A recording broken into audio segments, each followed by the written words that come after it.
Bienvenue, Confidentiel, le podcast de Belle et Rose. Nous vous retrouvons aujourd'hui à l'atelier artistique de Nicole Bousquet sur Nîmes. Aujourd'hui, nous allons passer un petit peu de temps avec Anne. Anne, en avril dernier, une gynécologue partenaire de l'association te donne nos coordonnées afin de t'accompagner suite à l'annonce de ton cancer. Le temps est passé. Tu as avancé dans ton parcours médical et en fin d'année, nous nous sommes enfin rencontrés. Tu étais prête à échanger, prête à chercher des réponses autres que celles médicales, prête à t'ouvrir et prête à envisager un futur. De cette rencontre, je retiens ta douceur et ta force. Anne, est-ce que tu veux te présenter ? Oui. Je m'appelle Anne, j'ai 36 ans. Je suis mariée et j'ai une petite fille, 10 ans. Comme tu l'as expliqué, au mois d'avril, j'ai senti une boule au niveau de mon sein qui s'est avéré être donc un cancer triple négatif. Voilà. Je ne sais pas si... Tu nous dis ce que tu veux nous dire de toi, de ta présentation, justement pour revenir sur la façon dont tu as découvert ton cancer. C'était un examen que tu avais l'intention de faire, un examen d'autopalpation, ou c'est en te douchant, c'est en enfilant un soutien-gorge ? Voilà, en fait, c'est plutôt en mettant mon soutien-gorge que j'ai senti une boule située en bas de mon sein. J'ai senti, c'était un petit peu douloureux, donc j'ai pris rendez-vous avec ma gynécologue. Qui m'a auscultée et qui pensait que c'était pas grand-chose au début. Et puis quelques semaines après, une deuxième boule est apparue que j'ai sentie dans ce sein parce que quand même la première me gênait et je le surveillais. Oui. Et donc là, par contre, quand j'ai recontacté ma gynécologue, elle m'a tout de suite pris un rendez-vous en urgence pour faire une échographie, une biopsie, et qui a donc révélé ce cancer du sein. Quand tu as senti la première grosseur dans ton sein, c'était ton sein droit ou ton sein gauche ? Mon sein droit. De suite, tu as pensé à un cancer ? Ah, mais pas du tout. D'accord. Pas du tout, du tout. Moi, j'étais à 1000 lieues de penser que j'allais avoir un cancer du sein. Donc, pour moi, c'était une boule qui allait disparaître. En fait, elle était là, mais elle pouvait... pendant ma grossesse, j'avais eu une boule aussi au sein qui avait disparu et qui était inoffensive. Donc, moi, j'étais partie sur cette idée-là aussi que cette boule allait partir. Et quand la deuxième est apparue ? Là, je me suis posé des questions. Je me suis dit, c'est quand même un peu étonnant. Mais toujours pas l'idée d'avoir un cancer du sein. Je crois que moi, j'ai vraiment été dans le déni jusqu'au bout. Donc, même jusqu'au dernier moment où j'ai eu rendez-vous avec le docteur, où elle voulait m'annoncer justement que c'était un cancer du sein, moi, j'y suis allée en me disant, elle va me dire, en fait, tout va bien, pas d'inquiétude. Voilà, donc moi, vraiment, je suis tombée... Et justement, quelle a été ta réaction quand... Est-ce que tu t'en souviens déjà bien ? Parce que souvent, ces moments-là sont ou très marquants ou un peu confus, parce que c'est tellement d'idées qui nous viennent en même temps. Alors en fait, quand je suis arrivée à mon rendez-vous avec le docteur, elle m'a dit c'est un cancer du sein. Sur le coup, j'ai eu un peu un choc, mais en même temps dans le déni complet. C'est-à-dire qu'elle m'a dit vous allez être arrêtée, ça va être un parcours qui va être un peu long. Moi, je me suis dit non, mais elle exagère un peu, ça va bien se passer, ça va être réglé en 2 temps 3 mouvements. Et je suis rentrée à la maison et j'ai dit à mon mari, j'ai un cancer du sein, mais ne t'inquiète pas, c'est le mot qui fait peur, mais tout va très bien se passer, je suis en pleine forme. Donc vraiment, j'étais dans le déni. Pour moi, ça allait être facile, il n'allait pas avoir de soucis. Et comme je me sentais plutôt bien, j'avais pas de douleur, donc pour moi, c'était un peu fictif, c'était pas palpable. Ne souffrant pas, j'avais pas l'impression d'avoir un problème de santé, donc je me sentais pas malade, donc pour moi c'était pas du tout avéré, quoi. Avec le recul, est-ce que tu penses que ce que toi tu appelles ce déni, c'était une forme de protection ? Ou tu penses vraiment que tu l'avais tellement pas envisagé que ça ne pouvait pas être ça, tu l'avais pas Alors je l'avais mesuré. vraiment pas envisagé, donc là je pense que je l'avais pas mesuré, et peut-être que je voulais me protéger en me disant je vais être forte et ça va passer, et ça sera qu'un mauvais moment, mais j'avais pas du tout conscience de ce que ça allait être. Pas du tout. Avec le recul, je me vois bien que je savais pas ce qui m'attendait du tout, quoi. Cette gynécologue, justement, t'a conseillé de nous contacter, en fait, d'aller vers des soins supports. Il s'est passé plusieurs mois entre le moment où... Qu'est-ce qui s'est passé pendant ces mois-là ? Qu'est-ce qui a déclenché après le fait que tu te dises « Allez, je les contacte » et médicalement parlant aussi sur ton parcours, qu'est-ce qui s'est passé pendant tous ces mois ? Alors en fait, c'est vrai qu'au début, elle m'a donné tes coordonnées immédiatement parce que je pense qu'elle a vu que je prenais pas la mesure des choses et moi j'étais pas prête parce que justement, je me suis dit que tout allait bien se passer et que j'avais besoin de personne en fait, que j'allais gérer ça d'une main de maître et que les doigts dans le nez quoi. Et du coup, j'ai commencé l'achalandage des rendez-vous médicaux, ça s'est enchaîné assez rapidement. Là, j'ai commencé à prendre conscience que ça allait être un peu fastidieux, surtout que j'ai un peu horreur du monde médical. Oui. Pour moi, c'est un peu, j'ai pas du tout la fascination de la blouse blanche. Mm-hmm. Donc, tous les rendez-vous se sont un petit peu enchaînés. J'ai commencé la chimio très rapidement. Au début, ça s'est plutôt bien passé, donc je me suis dit, c'est comme je pensais, je vais arriver à le gérer très très bien. Et en fait, plus ça avançait, moins ça allait, et les effets secondaires de la chimio et du traitement se sont fait vraiment ressentir, et j'allais pas bien du tout. Et là, j'étais plus en colère, de me sentir affaiblie, mal, pas bien. Je ressentais ça comme une injustice. Oui. Donc j'étais encore dans une autre forme de déni. Je voulais pas d'aide extérieure. Je voulais surmonter ça toute seule. Mais à un moment donné, j'ai réalisé que j'allais pas y arriver, quoi, et que j'étais pas plus forte qu'une autre et que j'allais avoir besoin d'aide. Oui. C'est pour ça que je t'ai contactée. Et peut-être aussi de pas te sentir seule et avoir des petites clés pour te dire bien cet effet secondaire-là, je vais peut-être pouvoir le passer comme ça, ou bien en parler aussi autrement qu'à des proches. Oui, c'est sûr. En fait, quelque part, j'avais peur aussi de ce qu'on allait me dire. Des personnes qui ont l'expérience et qui ont le recul savaient certainement ce qui allait m'arriver. Mais moi, j'avais peur de demander ce qui allait m'arriver. Donc, je voulais pas faire cette démarche trop tôt. Après, quand j'ai vu que j'allais vraiment pas, je me suis dit, il faut que je trouve des solutions pour aller mieux et moins appréhender les chimios. Et quand on s'est vu, j'avais plus envie de faire les chimios. Et grâce à toi, entre autres, je les ai finis et j'ai eu raison. Je sais qu'il fallait que je le fasse, mais voilà, il fallait vraiment que je trouve une solution, que je m'ouvre à autre chose. Et Aude, qui est donc l'infirmière de coordination, m'a proposé des soins de support à l'époque, au début. Mais je voulais pas l'entendre. Quand elle m'a parlé de tous ces soins de support, je lui ai dit, mais vous avez pas compris, moi j'ai pas besoin de ça. Et après, je suis contente d'avoir fait cette démarche et d'avoir fait ces soins de support parce que ça m'a vraiment beaucoup aidée. Après, ce qui est bien dans ce que tu dis, c'est que finalement, tu t'es écoutée. Oui. Au début, tu voulais pas, pour les raisons qui te sont propres et personnelles. Ensuite, tu arrivais à cette fatalité de te dire, oui, je me sens fatiguée. Et tu t'es écoutée à nouveau en te disant, c'est peut-être le moment. Finalement, c'est une force que tu as trouvée en toi de t'écouter, de respecter ce que tu voulais pour pas aller trop vite et peut-être pas mélanger trop d'émotions qui n'étaient pas les tiennes. C'est vrai, mais après, j'ai été beaucoup aidée par mon mari, qui m'a beaucoup poussée à faire appel à ces soins de support aussi, parce qu'il était convaincu que ça me ferait du bien. Oui. Et je le remercie, il a eu raison, parce que ça m'a vraiment fait du bien. Mais en fait, je pense que c'est vraiment dur de se voir affaibli, diminué. Et moi, je suis quelqu'un qui est assez vive et qui n'a pas l'habitude de se voir toute fatiguée, avec des effets secondaires, des vomissements, des nausées. J'étais vraiment pas bien et psychologiquement, il fallait déjà que je l'accepte moi, que je me sente prête d'aller voir des personnes pour m'aider à surmonter ça. Et c'est vrai que j'ai senti une limite en fait. Et je me suis dit, si je veux continuer correctement le parcours, si je veux vraiment aller au bout du protocole, parce que vraiment j'avais plus envie d'y aller, il fallait que je sois entourée et que j'ai des personnes qui me rassurent par rapport à ça. C'est intéressant ce que tu dis en fait. Enfin, on l'a partagé, on l'a vécu. Le cancer ne donne pas l'impression qu'on est malade. À l'annonce, on n'a pas le sentiment d'être malade. C'est souvent le parcours médical, le protocole qui va nous affaiblir physiquement et psychologiquement parlant, que ce soit des interventions ou évidemment la chimiothérapie, et qui vont nous renvoyer l'image qu'on est malade et aussi renvoyer l'image aux autres qu'on est malade, surtout la chimiothérapie. Alors on le cache, on joue de plein de choses, mais il nous reste en tête cette petite information qui dit aujourd'hui, si physiquement ça se voit, si toi physiquement tu le ressens, c'est que les autres peuvent le voir et renvoyer cette image-là, elle n'est pas facile non plus. Ah non, elle n'est pas facile. Ouais. Moi, je voulais pas qu'on me regarde justement avec cet esprit. Et c'est vrai que quand on va faire ses soins, ses chimios, etc., on se retrouve avec des personnes qui sont dans la même situation que nous, et nous on les voit, on voit bien qu'ils sont affaiblis et fatigués, et je me disais mais moi je dois être dans le même état, je dois être pareil. Et ça, moi je me regardais pas dans la glace, personnellement, je préférais éviter, surtout avec la perte des cheveux, ça a été la première étape qui a été très difficile pour moi. Ouais. C'est très contradictoire parce que ce traitement nous guérit, Ouais, mais en même temps. Mais finalement, renvoie l'image, d'une féminité qui est entachée.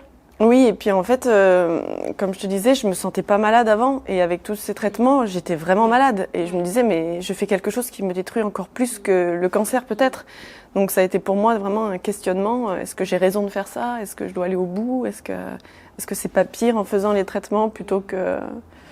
Et ils sont là pour nous guérir. Et ils sont là pour nous guérir, oui. Mais c'est vrai qu'il y a plein de questions qu'on se pose pendant les traitements. Et aussi parce que c'est un tel parcours du combattant et les informations vont tellement vite qu'il y a des moments où on a l'impression de se poser et là, tout revient un peu en boomerang et on se dit, mais est-ce que j'ai fait les bons choix? Est-ce qu'on remet tout en perspective alors qu'en fait, oui, il faut suivre le corps médical et leur faire confiance. Et aujourd'hui, ils sont suffisamment staffés, organisés pour qu'on puisse se laisser guider. Mais c'est dur de lâcher prise. Bien sûr, c'est dur. C'est très dur de faire confiance, de se laisser, de mettre nos vies entre les mains d'une personne. Alors que la veille, tout allait bien. Oui. Sauf qu'il y a cette petite grosseur. Voilà, c'est ça. Ouais. Est-ce que tu voudrais nous en dire plus sur ton protocole? Donc, tu as parlé de chimiothérapie. Oui. Donc, il y a eu l'annonce. Oui. Est-ce que tu as eu une biopsie entre-temps? Voilà. En fait, comment ça s'est déroulé? Donc, j'ai fait une biopsie qui a révélé ce cancer. Donc, je suis retournée voir ma gynécologue qui m'a tout de suite mis en contact avec le docteur Mazia. Qui est donc mon gynécologue référence au CHU, qui m'a reçue très rapidement et qui m'a tout de suite mis au parfum du protocole qui allait qui allait suivre dans les prochains jours avec différents rendez-vous, avec une oncologue, avec tout le l'ICG et le parcours à faire, scanner, IRM, TEP scan. Il n'y avait pas une journée sans un rendez-vous médical, quoi. Donc tout s'est un petit peu enchaîné et j'ai attaqué assez rapidement les chimios parce que mon cancer était très agressif. Donc j'ai même pas eu de porte à quatre. Voilà. Moi, ça s'est fait vraiment avec un pick line, du début jusqu'à la fin parce que c'était le plus rapide. J'ai fait 14 chimios. Avec 2 protocoles. Le premier, c'était donc du Taxol que j'avais toutes les semaines. Et toutes les 3 semaines, j'avais une plus grosse chimio avec du carboplatine et du pembrolizumab. Et ensuite, j'ai eu un deuxième protocole avec donc le pembrolizumab et EC. Voilà. Ça s'est fait en 2 temps. Et ensuite, il y a eu une intervention chirurgicale? Exactement, je me suis faite opérer, une ablation, reconstruction. Dans la foulée? Dans la foulée, oui, exactement. Est-ce que tu as passé des tests génétiques? Oui, j'ai fait des tests génétiques qui n'a montré aucun lien génétique. Une question, du coup, les 2 grosseurs que tu avais étaient cancéreuses? J'en ai eu 3 même entre-temps. Il y en a une 3e qui était arrivée et les 3 étaient cancéreuses, oui. C'est pour ça qu'il allait très très vite et qu'il avait ce côté agressif parce que ça se développait très très vite. Et par chance, ça s'est limité qu'au sein. Et il y a un terrain génétique dans ta famille ou il n'y a pas du tout? Il y a pas, voilà. Et il n'y a personne qui était passé par là? Non, je suis la première. D'accord. Voilà. Dans ce parcours que tu as passé, il y a des choses que tu as vécues moins bien, alors que ce soit physiquement ou psychologiquement? Les cheveux, comme je te disais, ça a été vraiment très difficile. J'avais les cheveux très longs. Donc on m'avait conseillé de commencer par me couper un peu les cheveux avant que mes cheveux tombent. Donc je m'étais raccourcie. Enfin, une amie, ma coiffeuse, m'avait coupé les cheveux.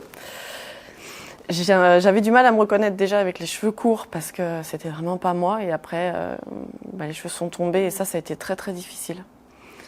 Du coup, j'ai mis mes foulards. Voilà. Enfin, j'ai une prothèse aussi capillaire, mais qui était très difficile à supporter. Donc je l'ai mise un petit peu au début et puis je me reconnaissais pas du tout avec cette perruque. Donc je l'ai pas vraiment mise. Et après, psychologiquement, c'est cet état de faiblesse en fait, dans lequel je me trouvais. Même physiquement, j'ai perdu énormément de poids. Et d'être fatiguée, d'être affaiblie, d'être nauséeuse. Pendant tout le parcours, en fait, juste après les chimios, j'arrivais pas du tout à manger ni à boire pendant 4-5 jours. Donc cette phase-là, après chimio, était vraiment... Les effets secondaires. Ouais, les effets secondaires très très difficiles. Et ta mastectomie, tu l'as vécue comment? Difficile aussi. Ce qui est étonnant, c'est qu'en fait, pendant tout le parcours de chimio, j'ai pas du tout pensé à ça. Je me suis dit, voilà, une chose après l'autre. Par contre, quand la chimio s'est terminée et que j'ai dû penser à la mastectomie, là, je me suis dit, oula, ça va être une étape. Et quand j'ai eu ce rendez-vous où on m'a proposé toutes les possibilités, mais je me suis dit, mais c'est fou. Enfin, je m'attendais à un protocole, une solution. On m'en a proposé 4 et je me suis dit, mais c'est dingue. Et le choix, il a été facile? C'était évident ou... Non, c'était pas évident parce que je savais pas vraiment ce que je voulais. Et en même temps, les autres solutions, j'ai choisi celle de la prothèse parce qu'elle me paraissait la moins invasive, parce que les autres solutions me paraissaient folles. Donc j'ai choisi celle-ci, la prothèse, mais bon. Et aujourd'hui, comment tu considères ce sein? Est-ce qu'il fait partie de toi? Est-ce que tu l'as adopté? Pas encore. Pas encore, petit à petit. Ouais, c'est ça. Disons que j'ai mis du temps déjà à le regarder. Enfin, voilà. Bon, maintenant ça va mieux. Je fais les soins, je fais ce qu'il y a à faire sans aucun souci. Mais j'ai mis un petit peu de temps avant de le regarder. Les pansements, je regardais pas tout ça. Et je commence seulement à m'habituer. À t'habituer. C'était il y a combien de temps cette opération? 2 mois. 2 mois. Il faut le temps. Ouais. C'est normal. Ouais, c'est ça. Tu vas passer toute une vie avec, donc tu as le temps. Oui. Je vais avoir le temps de m'habituer. De t'habituer et de l'adopter dans ta vie. Oui. Il y a un sujet, Anne, que j'ai envie d'aborder avec toi. Oui. Et pas sans raison. C'est le sujet du bien-être pendant le parcours de soins qui tire d'autres sujets. La féminité, l'acceptation de son corps. Est-ce que c'est quelque chose qui t'a semblé évident? Est-ce que ça a été facile pour toi de te dire « Ok, je vais prendre soin de moi » Et quel a été ton rapport à ton corps et à ta féminité pendant les traitements? Alors, prendre soin de moi et ces soins de support, ça n'a pas été évident du tout pour moi. Disons que je suis pas d'une nature déjà de base à utiliser ces soins de support ou ces moments de détente. Oui. Et là, j'ai donc par ton biais, déjà j'ai pu avoir cette petite boîte et avoir le nécessaire pour me sentir un peu féminine et bien, ne serait-ce qu'avec le vernis à ongles, ces petits soins qui font du bien au corps. Et après, j'ai pris contact avec l'association Les Roses du Gard, voilà, qui est une maison à Générac. Et je me suis lancée juste après t'avoir rencontré. J'ai tout fait en même temps. C'était le moment. C'était le déclic pour tout. Et donc, j'ai fait appel à son association pour faire des soins. Je suis quelqu'un d'assez terre-à-terre et j'étais un petit peu perplexe, on va dire, en prenant rendez-vous et en me disant peut-être que la réflexologie plantaire va me faire du bien ou tout ça. J'y suis allée un petit peu perplexe, sur conseil et motivation de mon mari. Et je regrette pas du tout parce que ça a été formidable. Mon seul regret, c'est de ne pas l'avoir fait plus tôt. Oui, voilà. Un déclic. Tu l'as fait au moment où tu étais prête et où ça te semblait le plus opportun. Oui, c'est sûr, mais je me dis, mais si j'avais fait ça avant, ça aurait été tellement mieux. Donc, je l'ai fait quasiment à la fin de mon parcours de chimio parce que je supportais plus les chimios et que c'était intolérable pour moi et ça m'a fait beaucoup de bien. Je supportais beaucoup mieux les chimios, les effets secondaires ont été mais diminués, mais incroyables. J'ai fait de la réflexologie plantaire, j'ai fait du shiatsu. De l'hypnothérapie, de la sophrologie. Alors de la sophrologie, j'en faisais déjà pendant mes séances de chimio au CHU, mais je voulais pas faire mes soins de support à l'hôpital. Pour moi, c'était horrible de rentrer dans l'hôpital, rien que l'odeur. J'avais la nausée. Quand je passais ces portes, là, je commençais déjà à avoir la nausée avant même de commencer le traitement. Donc faire des soins de support dans un lieu où déjà j'étais pas bien, pour moi, c'était inconcevable. Ça a certainement, du moins pour toi, pas eu les mêmes effets c'est sûr. Psychologiques et de bien-être. J'aurais pas pu me détendre et être en confiance et ça. Je pense que c'est ce qui m'a bloquée aussi, parce que je me voyais pas faire ces soins de support à l'hôpital et de les faire dans une maison extérieure avec des personnes qui étaient pas en blouse blanche, avec qui on pouvait se tutoyer, parler librement. Ça a été bénéfique. Ouais, pour moi, ça a été bénéfique. Et les soins m'ont apporté beaucoup de bien et je me suis sentie vraiment mieux et j'ai moins appréhendé ensuite d'aller faire cette chimio. Tu continues aujourd'hui à prendre soin de toi Oui, je continuerai. Oui, je fais des massages maintenant, chose que je faisais jamais. Oui. Grâce à toi, j'ai fait le massage de la tête qui est un vrai bonheur que j'aurais jamais osé faire et ni pensé faire. On remercie Caroline qui a pensé ce massage. Pour toi. Oui, mais merci à toi de m'avoir proposé ce massage aussi et de m'avoir incité à le faire parce que pour moi, c'était inconcevable de faire ça. Mais ça me semblait évident quand on s'est rencontrés puisque Je pense que tu étais prête et même si tu le disais pas, ça s'est senti. Et du coup, l'idée, c'était que tu puisses aller le faire quand tu veux. Et finalement, tu n'as pas attendu longtemps. Non, j'ai pas attendu longtemps. Parce que je crois que le lendemain, tu m'as Oui. envoyé un SMS en disant j'ai pris rendez-vous. Il s'avère que tu l'avais déjà fait pour moi. C'est ça, exactement. Donc, oui, j'étais décidée à le faire. Et aujourd'hui, quel est ton rapport à ton corps et à ta féminité? Ça va mieux. Ouais. Déjà parce que mes cheveux repoussent un petit peu. Donc ça me soulage. Je me remaquille un petit peu, voilà, je reprends un peu soin de moi. Le fait de reprendre un petit peu de force et d'énergie, je me sens mieux dans mon corps, dans ma tête. Donc à tout point de vue, moi, j'ai envie de me ressentir femme. Mais pendant tout le parcours, par contre, je me sentais pas vraiment femme ni rien du tout, quoi. J'étais pas le fait de plus avoir de cils, de sourcils. D'avoir maigri, de me sentir si affaiblie, je me sentais pas femme du tout. Tu parles beaucoup de ton conjoint, ce que nous on appelle l'accompagnant pendant le parcours.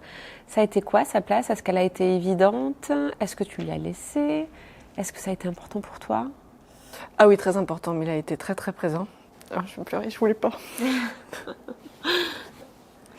Mais ça me donne envie d'en parler. Non, mais t'as raison. Et on peut ne pas en parler si tu veux pas. Non, parce qu'il a eu énormément d'importance. Voilà, désolée. Il n'y a pas de problème. Alors, il m'a beaucoup aidée dès le début. Ouais. Je pense qu'il connaît mon tempérament et il savait que j'allais être dans différentes phases. Dès le début, il m'a proposé les soins de support. Moi, je l'ai un peu envoyé sur les roses parce que je ne voulais pas du tout en entendre parler. Après, c'est quelqu'un qui aime comprendre les choses. Donc, il a tout de suite fait des recherches sur le cancer du sein pour m'apporter des solutions et aussi pour comprendre ce que les médecins allaient nous dire. Parce qu'il y a beaucoup de termes techniques, tout ça. Et moi, je prenais les informations, mais... Ouais, c'est confus. Ouais. On écoute ce qu'on veut en plus dans ces moments-là, on n'entend pas tout. Donc, il m'a accompagnée à tous mes rendez-vous médicaux. Il s'est vraiment rendu disponible pour moi. Ce qui a été bien parce qu'il m'a vraiment aidée aussi dans des choix. Même s'il me laissait tout le temps choisir, il me disait à chaque fois qu'il ne pouvait pas être à ma place et qu'il me laissait choisir. Mais bon, je ne vais pas y arriver. Est-ce que tu as l'impression qu'il a passé un parcours dans ton parcours? Ouais. Et tu t'en rends compte maintenant? Tu t'en es rendu compte dès le début? Ouais, j'ai vu qu'il était investi et qu'il me soutenait vraiment et ça m'a vraiment aidée. J'avoue qu'il a été vraiment très porteur pour moi pendant tout ce parcours. Comment il s'appelle? Alix. Ah bon, on lui dit merci à Alix. Ah oui. C'est pas le rôle de l'accompagnant. Nous, dans l'asso, on essaie d'en parler. C'est pas un rôle évident parce que déjà, il faut que nous on prenne conscience qu'il passe un parcours dans notre parcours. Ce qui est pas toujours évident de prendre conscience parce que on est tellement happé et pris dans notre parcours et dans ce combat-là que des fois on n'a pas conscience de leur place. On leur laisse pas de place parfois aussi. Et puis, ça leur demande aussi beaucoup de force parce que les gens extérieurs pensent souvent à nous, mais moins souvent à eux. Pour autant, ils ont autant de craintes, de peur, d'appréhension que nous. Ils nous voient aussi changer, que ce soit physiquement ou psychologiquement. Ils apprennent autant de choses que nous, même s'ils le passent pas. C'est pas eux qui sont touchés, mais ils passent aussi ça avec nous. Et donc, c'est vraiment pas un rôle évident et chacun l'apprend vraiment à sa façon. Et ça dépend de plein de choses, mais c'est important de rappeler que leur rôle est important pour nous. Moi, je sais qu'ils se sentaient un peu démunis par rapport à la situation de me voir comme ça et de ne pas pouvoir m'aider plus, en fait, pour que je me sente mieux. Donc, mais il a fait énormément de choses, même pour notre fille. Il s'est occupé énormément de notre fille pour me soulager et que, justement, je puisse passer que des moments joyeux avec elle. Donc, il a géré énormément de choses à la maison, quotidien, professionnel, tout. Pour que moi je puisse me sentir le mieux possible, même faire le relais auprès des autres membres de notre famille pour donner un peu des nouvelles et retranscrire un peu ce qu'il en était. Est-ce que ça a été le seul accompagnant pour toi? Parce que dans les accompagnants, il y a évidemment, on pense de suite aux conjoints, aux parents, mais finalement, il peut y avoir un cercle large. Voilà, il y a ton enfant, on va en parler après si tu veux bien. Cette petite fille, mais il y a aussi un cercle large d'accompagnants. Est-ce que toi, tu l'as senti et tu l'as vécu comme ça, avec des personnes qui, par moments, vont t'apporter un petit quelque chose? Alors, c'est sûr que Alix, mon mari, il a été vraiment mon accompagnant principal. Oui. Mais effectivement, mes parents, ma belle famille, etc., mon frère, ma belle-sœur, mes belles-sœurs m'ont apporté beaucoup d'aide, mes amis aussi. Même mes collègues de travail, j'ai eu quand même beaucoup de monde qui ont pris souvent de mes nouvelles et qui se sont inquiétés pour moi et qui ont proposé de venir nous aider. Pour nous soutenir. Alors au début, moi je disais que tout allait bien, il n'y avait pas de souci. C'est vrai qu'au fur et à mesure, on accepte l'aide et on accepte que ces personnes viennent nous soutenir et nous aider dans le quotidien. C'est une phase d'appropriation du parcours, de la maladie. Et... Ouais. Mais c'est vrai que les accompagnants ont vraiment un rôle important et pas évident. Pas évident parce qu'ils veulent toujours faire plus. Et nous, des fois, en soi, on le ressent comme étant trop ou pas assez ou pas au bon moment. Et c'est difficile pour tout le monde, c'est délicat. Mais le rôle est important et il fait du bien et on en a besoin. Et puis c'est des moments alors longs, hein, les parcours, la durée change évidemment d'une personne à une autre, mais c'est des moments intenses. Et dans cette intensité, il y a beaucoup d'émotions.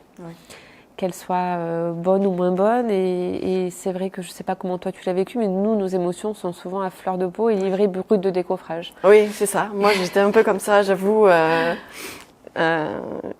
J'étais pas facile à aborder parce que je sais que j'étais un peu fermée sur le sujet et j'en parlais pas facilement. Mais les gens voulaient m'en parler, je le voyais bien autour de moi, mais moi, j'étais un peu fermée.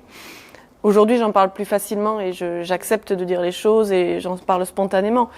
Mais ça n'a pas toujours été le cas. Non, ça n'a pas toujours été le cas. Et c'est encore moins facile dans ces moments-là pour l'accompagnant ou les accompagnants de trouver leur place, d'arriver en se disant je ne vais pas gêner, je ne vais pas être de trop, je vais faire avoir la bonne démarche. Enfin, voilà. C'est pas évident et pourtant ils nous sont essentiels, même quand on n'est pas toujours agréable avec eux. Oui, c'est ça. Donc soyez patients, s'il vous plaît. C'est ça. Anne, tu l'as dit, donc tu as une petite fille. Oui. Il n'est pas toujours facile d'annoncer à un enfant qu'on est malade. Ça dépend aussi beaucoup de l'âge qu'a notre enfant à ce moment-là. Quels mots est-ce qu'on doit employer? Jusqu'où on doit raconter? Qu'est-ce qu'on doit montrer ou pas? Comment arriver à libérer leurs paroles ou faire en sorte qu'eux aussi, dans ce parcours-là, ils trouvent leur place et ils arrivent à nous en parler? Est-ce que tu voudrais nous en dire un petit peu plus sur justement cette façon dont tu as vous avez accompagné votre petite fille? Oui. Alors moi, quand on m'a détecté le cancer, elle avait 10 mois. Donc elle était toute petite, mais on lui a expliqué, je voulais lui expliquer que si j'allais pas bien ou si j'étais triste de temps en temps, c'était pas sa faute à elle, mais plutôt un problème que j'avais moi. Donc je lui ai dit simplement que j'avais un bobo et que j'allais être de temps en temps fatiguée ou un peu triste, mais qu'elle, je l'aimais de tout mon cœur et qu'elle n'était pas du tout la raison de ma tristesse. Notamment pour me couper les cheveux, on l'a fait. J'ai voulu qu'elle soit là quand on me coupe les cheveux. Pas quand j'ai perdu mes cheveux, mais au moins quand j'ai raccourci, voilà, pour qu'elle voit aussi cette différence. Et maintenant, elle met mes foulards. Elle prend des foulards et elle les met sur la tête pour faire comme moi. Donc c'est plutôt chou. Après, j'ai pas eu l'impression qu'elle ait été impactée négativement. En tout cas, on en a parlé aussi à la crèche pour qu'ils puissent regarder si elle voyait des changements de comportement chez Lison. Voilà, qu'elle soit attentive. Et a priori, elles ont pas dit ne pas avoir vu de changement. Bon, Alix a énormément joué son rôle pour la préserver, pour que quand j'allais pas bien ou fatiguée ou que je pouvais pas être avec elle, ils puissent pallier à tout ça. Et moi, j'essayais vraiment d'être avec elle pour passer des moments, pour jouer, pour faire des activités. Mais quand je me sentais bien, qu'elle puisse avoir vraiment la meilleure image possible et que je sois dans des bonnes conditions pour être avec elle, pour pas l'impacter. Oui. Mais elle m'a été d'un grand soutien, en fait. Oui. Ça donne du punch. De la force. De la force, ouais. De par leur innocence, cette joie de vivre, leur vitalité. Et ça donne de l'énergie. Ouais. Et ça donne un objectif aussi, ça permet de se dire qu'il faut se battre pour quelque chose, quoi. Avec Alix, vous avez toujours été d'accord sur la façon de lui dire, cette étape par exemple de vous couper raccourcir tes cheveux devant elle, vous avez toujours été d'accord sur cette façon-là? Oui, on en a souvent discuté, on a la chance d'être souvent en phase sur les choses. Donc, et de beaucoup discuter apparemment. Oui, on communique beaucoup, on ouais. échange beaucoup, ça a toujours été notre ligne de conduite, c'est de se dire les choses ouvertement et très franchement. Oui. Et de juger après ce qui était le mieux à faire, notamment pour Lison. Et là, alors Alix n'a pas voulu être là, lui, quand je me suis fait couper les cheveux. Ouais. Comme c'était une amie, elle est venue le faire à la maison. Donc voilà, lui a préféré attendre. Lison était là. Et après, pour le reste, on a été d'accord pour la marche à suivre, pour lui dire. Il était là aussi, voilà, pour percevoir quand j'allais pas bien. Les décisions sont souvent prises à deux. Aujourd'hui, elle a quelques mois de plus. Oui. Est-ce qu'elle t'en parle? Est-ce qu'elle exprime des choses ou elle te montre ou ça fait partie de son quotidien? Je pense que ça fait partie de son quotidien. Pour l'instant, elle parle pas encore, donc elle m'exprime pas les choses. Mais maintenant, à la maison, j'ai pas mon foulard et elle me touche souvent la tête. Voilà, quand je me baisse, elle me touche la tête. Ouais. Donc je vois elle voit que j'ai des cheveux et que voilà, je pense qu'elle perçoit quelque chose. Et après, voilà, elle met les foulards elle me les pique, et elle essaye de les mettre comme moi. Donc, je vois qu'il y a cette petite attention et qu'elle voit que moi, j'y attache de l'importance. Donc, certainement, elle aussi. Les enfants sont des éponges et arrivent incroyablement bien à nous faire vivre des moments différemment. Et après, les seuls moments où elle m'a vue triste, elle me faisait des câlins. Donc, je pense qu'elle comprenait les choses, mais qu'elle les a sûrement assimilé aussi et mis dans son quotidien. Oui, et puis ils n'ont pas la perception que nous on peut avoir. Déjà la maladie pour eux, à son âge, c'est pas un concept, c'est pas quelque chose qu'elle peut comprendre dans son univers d'enfant. Il y a plein de choses qu'ils assimilent dans le temps, enfin qu'on assimile tous en grandissant. Il y a des moments marquants. Moi, je me rappelle du moment où ma fille m'a pour la première fois mis des barrettes dans les cheveux. Et pourtant, il n'y en avait pas beaucoup. Mais c'était un grand moment. Oui. Et comme tu le dis avec ta fille qui aujourd'hui va te passer la main dans les cheveux, je pense que c'est une façon, leur façon de dire ouais c'est bon, allez, ça va, c'est cool. Oui, tout va je bien, pense aussi. Et puis t'es belle, et puis t'es ma maman, et puis tous ces messages-là forts qu'ils portent. Oui, effectivement. Elle va bien aujourd'hui, ta fille? Oui, elle va très bien. Elle est en forme? Oui, oui, très en forme. Et toi, Anne, comment tu vas aujourd'hui? Alors moi, je suis toujours en parcours, mais ça va quand même mieux. Déjà, j'ai plus ce cancer, voilà, puisqu'il y a quand même eu une analyse qui a été faite après la biopsie qui a montré qu'il n'y avait plus de cellules cancéreuses. Donc ça a été une excellente nouvelle pour nous. Bien sûr. Là, je suis en radiothérapie maintenant, que j'ai commencé très récemment. Voilà. Pour l'instant, ça se passe bien. J'ai encore un peu de parcours après à faire avec de l'hormonothérapie. J'avais normalement de l'immunothérapie que je ne fais pas parce que j'ai fait une toxicité sévère au pembrolizumab, donc je ne peux pas le continuer. Okay. Mais psychologiquement, ça va beaucoup mieux. Voilà. Je continue mes soins de support. J'y vais avec beaucoup de plaisir. Et oui, je reprends soin de moi à tout point de vue et je me dis que je vais vers du positif. Voilà. Anne, on arrive à la fin de cet échange. Est-ce que tu aurais le mot de la fin ou envie de nous dire quelque chose que tu n'aurais pas dit jusqu'à présent? Ce que je n'ai pas dit, de toujours garder espoir. Voilà. Je sais que c'est plus facile à dire une fois que le parcours est bien avancé qu'au début, mais je pense qu'il faut quand même, dès le début, s'armer pour prendre conscience vraiment de ce qui nous attend. De ne pas avoir peur de faire appel à des personnes, de s'entourer. Voilà. Même si on se sent affaibli ou quoi que ce soit, l'accepter et d'accepter aussi d'aller vers les autres et de se faire aider par d'autres personnes, de faire des soins de support. Ça, je ne peux que le conseiller. Maintenant, je suis une fervente défendrice. Je sais pas comment on dit, une personne qui défend. Il faut aller faire des soins de support. Ah ouais, les soins de support, vraiment, ça m'a tellement aidée et je réalise que j'ai mis trop de temps à accepter et à vouloir faire ces soins de support qui sont vraiment importants, quoi. Il n'est jamais trop tard. Il n'est jamais trop tard, mais faut le faire. Faut pas hésiter. Il y a plein de personnes autour de nous qui sont là pour nous aider et qui ont la gentillesse d'être là pour nous et il faut les accepter, tout ça. Merci Anne de cet échange. Merci à toi. Merci de ce que tu nous as livré. Merci d'avoir accepté. Je t'avoue que la première fois où on s'est rencontrés, j'aurais pas pensé de me retrouver un jour ici avec toi. Mais j'en suis ravie que tu aies accepté cette aventure-là, parce que tes messages sont forts. En tout cas, moi, me touche beaucoup. Donc, je te remercie de tout ce que tu nous as donné aujourd'hui. Merci à toi pour tout ce que tu as fait pour moi. Merci.